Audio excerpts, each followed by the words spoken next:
A very good evening to you and welcome to the news on Niger Delta Television. I am Joyce Batowe and here are the highlights for this evening. BAYELSA state government to provide guidelines for land acquisition. Plus, Supreme Court of Nigeria reserves judgment in dispute over local government autonomy.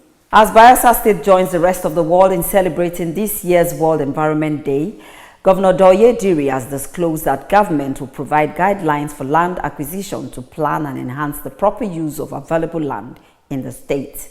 Governor Diri stated this during the celebration of this year's World Environment Day, which held at the banquet hall in Yenagoa. The governor, who was represented by the Secretary to the State Government, Professor Nimbofa Yahweh, also stated that government will expedite passage of all environmental bills before the House of Assembly.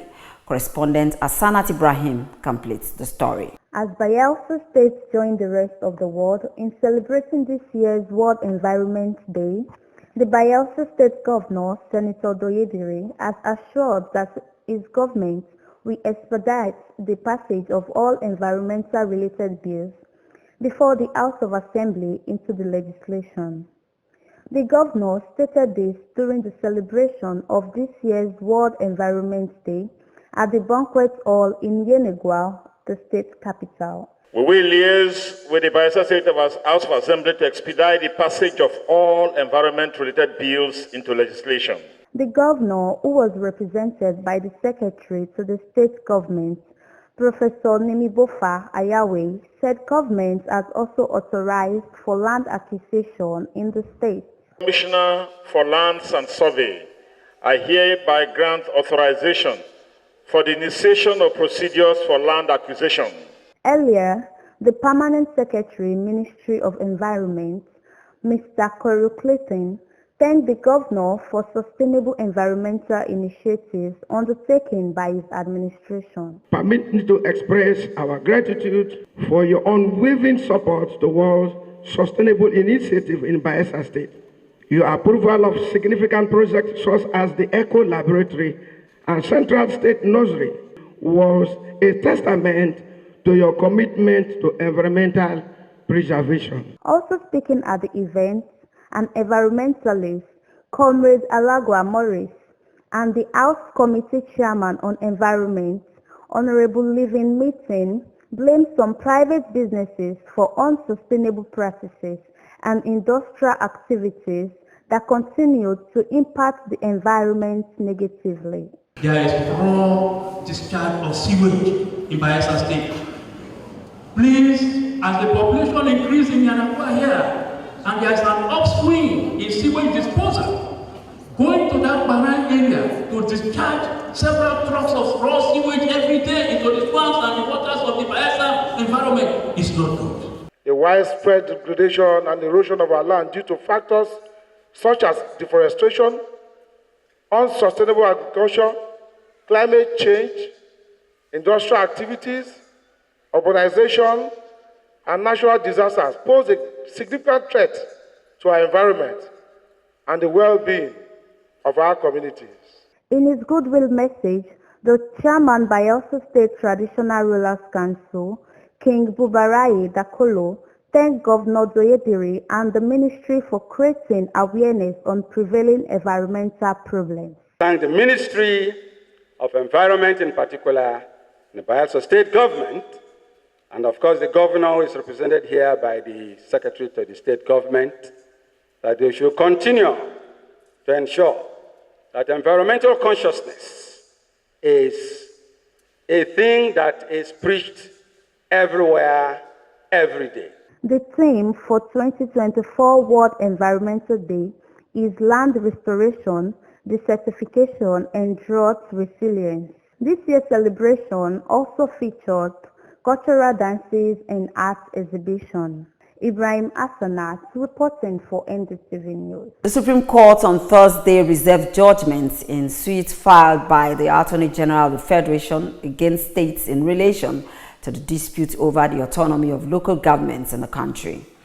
A 7-member panel presided over by Justice Mohammed Lawal Garuba said a date for the judgment will be communicated to parties and their counsel. Justice Garuba made the announcement on the reservation of the judgment shortly after lawyers to parties adopted their final addresses and made final submissions. And from the entertainment world, popular Nigerian artist Burna Boy restates claim to being the country's biggest artist. For details of these and more on entertainment news, let's join Rebecca Oguntunde. Popular Nigerian artist Damini Ogulu, also known as Burna Boy, has spoken on who is the biggest artist in Nigeria once again, with his bold claim on the remix of the viral South African song Tishwala Bari by Titom and UP. According to the news, Burna Boy boldly declared in the opening verse of the remix, which was released last week, that he is the godfather of the Nigerian music industry. Report also says Burna Boy has been very vocal about being the leader of the Nigerian music industry. He also sparked controversy years back after declaring himself the blueprint of the Nigerian music industry following his Grammy Award wins. Also in entertainment news, Bayelsa-born Nollywood actor Timini Egbuson has launched a new movie on online streaming platform Netflix, where he plays the lead role in the movie Shino alongside Ejishofo Suleiman. The film is about Shino Akonji, a middle-aged man who, after a few years of indulging in drugs, alcohol, and cultism, attempts to live a decent life humbly as a taxi driver. According to the story, life takes a different turn when his grandmother becomes critically ill. As Shino seeks a way to save her, but what he finds on the eve of an election might just be the start of a movement in Lagos State. Report also says Egbuson is also the executive producer of the movie. Before the film release on Netflix, Egbuson expressed its excitement for being part of it, stating Shino is a project close to his heart and he poured everything into doing it and can't wait for everyone to experience it. I am Ogutunde Rebecca, reporting for NDTV Entertainment News. And from the ever-busy world of sports, Nigeria striker Asisat Oshoala has said that the nation's female football team, the Super Falcons, have what it takes to go beyond the Olympic group stage in 2024. For details of these and other sports reports, let's join Ayemi Miene for sports updates. Asisat Oshoala is adamant that the Super Falcons have what it takes to advance past the Olympic group stage in 2024. The current world champions Spain, Brazil, and Japan are in a formidable group with the 9-time African champions. The FIFA Women's World Ranking places all three of the nations in the top 10. The Super Falcons are presently ranked 36th in the world. At the World Cup last year, people said the same thing, Oshoala told FIFA.com. They said we were in the group of death with Australia, Canada, and the Republic of Ireland and could not qualify. But we did, and I have a lot of confidence in this team. We have many young players and we can make things difficult for our opponents. We don't just think about getting out of the group. I think we can actually walk away with a medal. Nigeria's women's Olympic football team has only made 3 appearances and has not advanced past the round of 8. They start their Olympic campaign in Bordeaux against Brazil and move north to Nantes for matches against Spain and Japan. Chidi Okezie has qualified to compete in the Summer Olympics in Paris.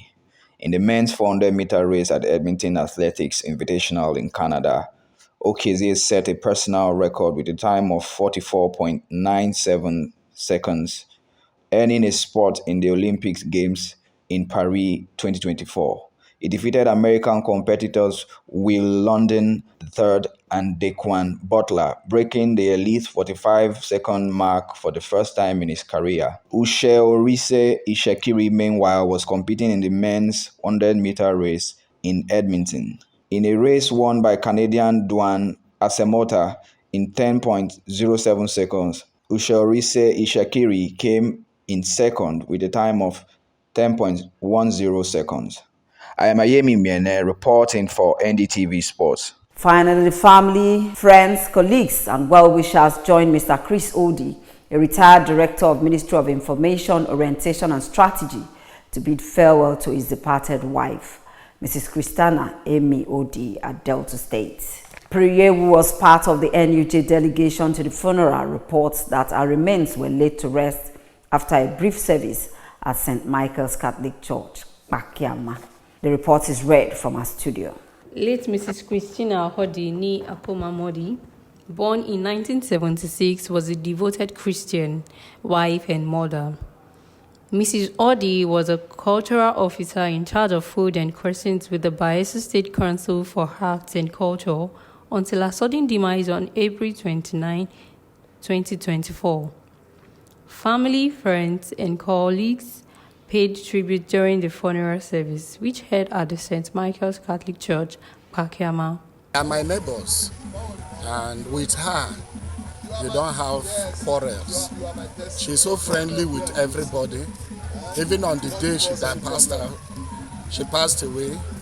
That morning, we exchanged greetings, and in my presence, she was even calling people to come who are selling fish to come and sell.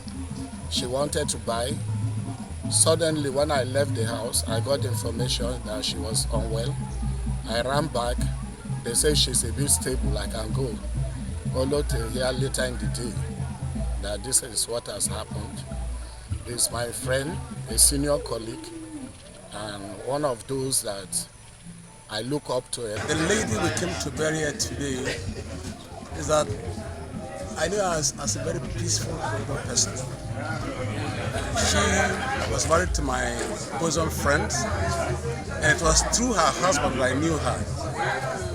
And all through these years, more than about 15 years or so, I'm not sure they had any problem, any challenge in their home. The late Mrs. Christina was married to Mr. Chris Odi, a retired director of the Bayelsa State Ministry of Information, Orientation and Strategy. Her remains were laid to rest at her hometown, Pakiama in Delta State. That report wraps up our news on NDTV News Tonight. Before we go, a look at some of our top stories.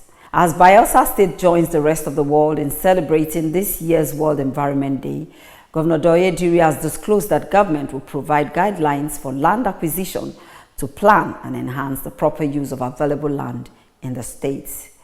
We also brought you a report that the Supreme Court on Thursday reserved judgment in the suit filed by the Attorney General of the Federation against states in relation to the dispute over the autonomy of local governments in the country. That's it on NDTV News Tonight. Many thanks for staying with us. I am Joyce Batowe. Good night.